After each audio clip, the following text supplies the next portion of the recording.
এই রেসিপিটি একবার খেলেই মাথা নষ্ট হয়ে যাবে, এতটাই টেস্ট আর দুর্দান্ত লেভেলের টেস্ট।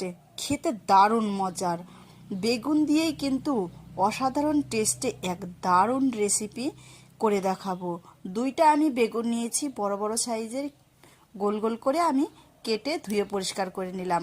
আর একটা ছুরি দিয়ে আমি মাঝে এইরকম করে কেটে নিব, একটু ডিজাইন করার জন্য, দেখতে যাতে ভালো লাগে তার জন্য। তো এইভাবে করেই আমি কেটে নিচ্ছি সব বেগুনগুলোই। আর আমার ভিডিওটি যদি ভালো লাগে অবশ্যই পাশে থাকবেন। সবগুলোই কিন্তু একইভাবে কেটে নিয়েছি, তারপরে লবণ, হলুদ আর মিট মশলা দিয়েছি।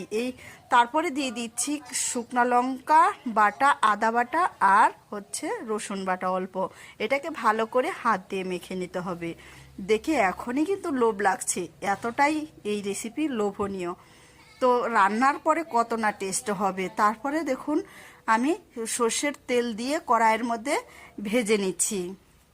একটু তেলটা গরম হলেই আমি কিন্তু এটাকে এপিস টুপিস করে সুন্দর করে ভেজে নেব।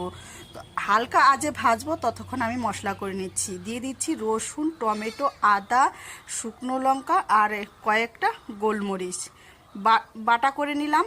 আর এদিকে দেখেছেন তো ততক্ষণে আমার বেগুনটাও ভাজা হয়ে গেল। আর দিয়ে দিলাম, বেগুনটা ভেজে নামানোর পর আমি আরেকটু সর্ষের তেল দিয়ে দিব, কালো জিরে ফোড়নে দিয়েছি, দিয়ে দিচ্ছি একটা শুকনো লঙ্কা।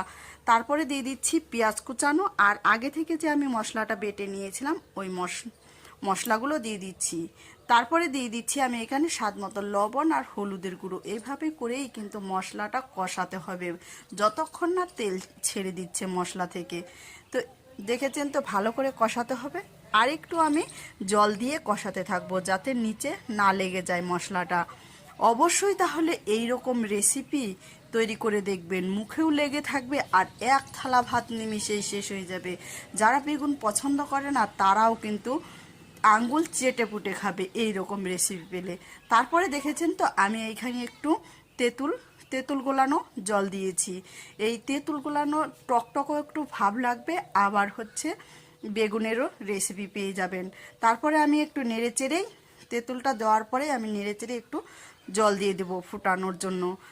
ভেজে রাখা বেগুন দিয়ে দিচ্ছি। আর সব শেষে একটু 2 থেকে 3 মিনিট ফুটানোর পর আমি সবশেষে দিয়ে দিচ্ছি ভাজা জিরের গুঁড়ো দিয়েই কিন্তু নেড়ে চেড়ে নামিয়ে ফেলবো। আর আমার রেসিপিগুলো কেমন হয় অবশ্যই জানাবেন।